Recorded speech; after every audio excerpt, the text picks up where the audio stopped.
Hi, welcome back to my channel. My name is Faith. So today I want to talk about a not so popular method of landing a scholarship, and it could be for a master's scholarship or a PhD scholarship.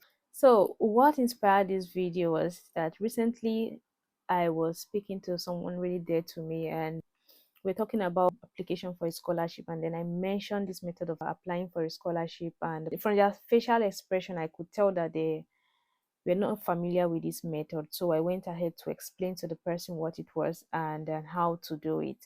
And then it struck me that a lot of people out there may not have known or may not be aware of this method of application. So this is why I'm making this video. Now, the deadline for most of the organized scholarship like the DAD, Commonwealth, Chevening, PTDF, Erasmus Mundus Joint Master Scholarship may have passed, or the deadline may just be around the corner. And by now, most applicants, either successful applicants or others, may have started receiving scholarship acceptance letters or even rejection letters. So I just want to let you know that all hope is not lost. There's many other things you could do to gain a scholarship apart from this organized scholarship scheme. So the method I'm referring to today is cold mailing. So, cold mailing is an unsolicited method of contacting somebody you're not familiar with. It could be cold mailing or cold calling. And for cold calling is also an unsolicited method of contacting somebody you are not familiar with. I would not recommend cold calling. It's possible, it's something you could explore, but I would not recommend it. Reasons being that I've heard from people who have tried it and they said the professors were not as receptive of the call. This could be that they called at the wrong time. But for emailing, you could send an email and the person would only open their email when they are in the right frame of mind or when it is most convenient for them. So, here are some reasons why I think you should explore the cold mailing method. Number one, it gives you a direct link to the professor. Unlike the organized form of application, for instance, I have done the Erasmus scholarship application before, so I know how it is. Unlike that one where you have to like upload documents and submit your application. In the cold mailing, you are contacting the professor and you somehow you form a form of rapport with the professor. So it gives you the direct link. You could ask any questions you want. Number two is that cold mailing shows that you are proactive and that you can take initiative, which is a very good characteristic for a master's or a PhD student. For instance, the cold mailing shows that you are able to do your due diligence. You are able to research about the professor, his area of expertise or his area of research, and you're able to like just take the initiative to contact them. Number three is that it gives you tailored opportunities. For instance, in some cases, when you contact the professors and the professor is interested in you, they could just ask you to come up with a protocol and the both of you could work out something related to his research area, which is very good. And it's also good for the applicant because you work on something that you are very sure that it is what you are interested in and within your area of interest. Fourth, it increases the visibility of the applicants. Now, I say this because I have experienced this. If you contact a professor and even when they do not have positions in their lab for you and they are interested in you, they can recommend you to other professors that they know, and this increases your visibility. For instance, just before my master's thesis, when I was looking for a place to carry out my master's thesis, I sent an email to a professor in France, and she didn't have a position for me. So she told me about a position in her lab that's not directly under her, but her colleague who was looking for a candidate. And with that information, I was able to contact the other colleague and I did the interview and I landed the position. And I know of so many people who have gotten masters and PhD scholarship through these methods. Finally, it just gives you networking opportunities. How to go about this? First of all, you have to like identify your professor. This is very crucial because you can't just apply randomly to anybody. There are different websites you could use to look for professors in your field. I would recommend LinkedIn. You could even go to Google or Twitter. So when you go there, you just type, for instance, I'm an ecotoxicologist. So I could just go ecotoxicology professors in Canada, ecotoxicology professors in France, ecotoxicology professors in the UK. Wherever it is, Google will always give you something. LinkedIn will give you something also. Twitter too. Do not underestimate Twitter. Twitter will give you something too. So when you get that, you I recommend that you have an Excel sheet where you have information like the name of the professors, the countries, their institutions, and sometimes, if you are very sure of the particular institution you are interested in, you go to the institution's website, click on the department you are interested in, and then you go just maneuver to the professors in the department. Just take note of all these. So, after identifying the professor, what you should do is you go to Google, type the name or names of the professor.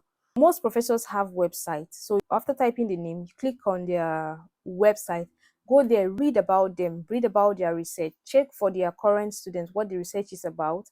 And then in some cases, some professors advertise positions on their website. So look out for that also. And even if there are no positions there, you could just get his information, as his email, read about him. Next is to prepare your CV. Try to tailor your CV to the particular application you are making. And then finally, you email the professor. Then after a week or two, if you don't hear back from the professor, you follow up politely. Follow up politely. But if you don't hear back from them, then you just let it be.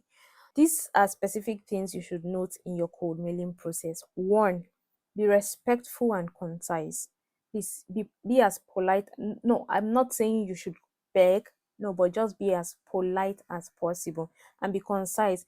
Professors receive a lot of emails from potential students, so they do not have time to read pages of application or pages of email. So be as concise as possible, but in your being concise, try to capture very relevant information. That is your background, what you are interested in, how your interest aligns with their research, how it's going to help you in the future, and your contributions to their lab. Another thing you should take note of is that you should personalize your email. That is just like your CV, tailor your email to especially your email.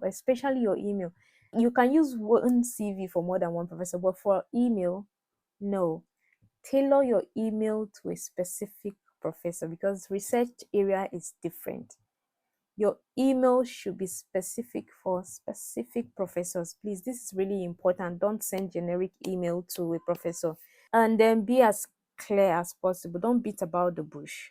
Go straight to the point in a polite way. And then finally, follow up professionally. And how do you do this? There are so many resources online on how to follow up an email. Whichever step you are, please go online, Google it, or research for it, how to follow up an email to a professor, how to do this. And then there are so many examples. Please do not copy and paste. You are browsing or you are searching this to give an idea of how you should sound or articulate yourself. So you see the example, then go back to your drawing board on your own, come up with something very good, and then send to the professor. So I'm just going to read a letter I wrote to a professor in Canada when I was searching for a PhD position. That's about 2 years ago. Right now, I'm already doing my PhD. So while I didn't get a position with him, he wrote back to tell me that he was currently not taking in any graduate student at the time. And then he recommended a course I could apply for. But that course does not come with scholarship. It was a self-sponsored course. And of course, that was not what I was looking for. I was looking for a scholarship, so I didn't apply for it. But since he recommended I apply for something in his university, it means that I was able to get his interest, and he felt like I was qualified to study in the university. So I'm just going to Read it. Dear Dr. Marcus dash dash dash, I hope this email finds you well. I am Faith O, a recent graduate of the Erasmus Mundus Joint Master's degree in Environmental Contamination and Toxicology. I researched the activities of your laboratory and I wish to express my interest in your research and in being mentored by you. I am interested in investigating the source, fate, distribution, and impacts of chemical compounds in the environment. I have a first degree in chemistry and a master's degree in environmental contamination and toxicology. I am keenly interested in pursuing an advanced degree and cutting-edge research at the doctoral level (PhD). Should there be an opening in your laboratory for a PhD student, it will be an honor to work with you and be part of your team. Attached to this email is my CV containing my qualification and experiences in greater detail. I am excited to hear from you and discuss my qualification. Thank you for your time. Sincerely, Faith O dash dash dash dash. So, as you can see, this was straight to the point. It captured my background. That's the courses I've read in undergraduate and masters. It captures my interest, captures that I've researched his lab, and that I'm excited to hear back from him, and that I've attached my CV. The only thing I would say that this email did not capture is his research area that closely aligns with my interest. I think I should have mentioned that this particular is like maybe you're working on microplastic, so your research on microplastic in invertebrates or microplastic in this, it's something I'm interested in, or PFAS substances in this and the effects is something I'm interested in. So if you are going to use this as a guide, include the exact research topic that you are interested in if you think he's working on it at the moment. Talking about CV, don't forget to attach your CV to your email. And if you can, attach a motivation letter. So if the professor has enough time, he can go through your motivation letter to get more information about your qualification and your experiences and what you've been up to. And please take note that different regions have different CV format. There is a format for different regions or countries. For instance, there is a format for Europe, which is the Europa CV. That was what we used in our Erasmus, and that's what I used in getting my current Marie Curie position. So you go to the Europa's website online, create an account, log into it, and use the tool there to create a suitable CV. Please note that there is a format for the US, Canada, and Australia. Just be sure to find out if the country you are writing to has a specific format, and please work with that. Every resource you need, every sample you need, I can assure you that it's online. Please make use of the online tools that are available for you. You may get response and you may not get response, but that should not discourage you. You're not the first people have done it before. I have done it before. Rejection or silence did not stop me from sending emails to other professors. So just keep sending it. Hopefully one will work for you. I wish you the best. I hope you get the scholarship you so desire soon. If this was useful and you're able to land the scholarship through this, please don't forget to come back and state in the comment section that you were able to get a scholarship using the cold mailing method. I believe this would encourage or even motivate others to do the same. So in my next video, I will be talking about the things you should put in place while you prepare or while you wait for the next application window. And that's for the organized application. Please, if you found this helpful, don't forget to recommend it to anybody you know out there who is interested in securing a scholarship, or who you think should be applying for scholarship. You know, some persons have the results but they don't have the motivation. I hope this is able to motivate them. Please don't forget to like, share, comment, and subscribe. If you subscribe, it will make this page grow, and you encourage me to do more videos related to scholarship applications. So see you in my next video. Bye.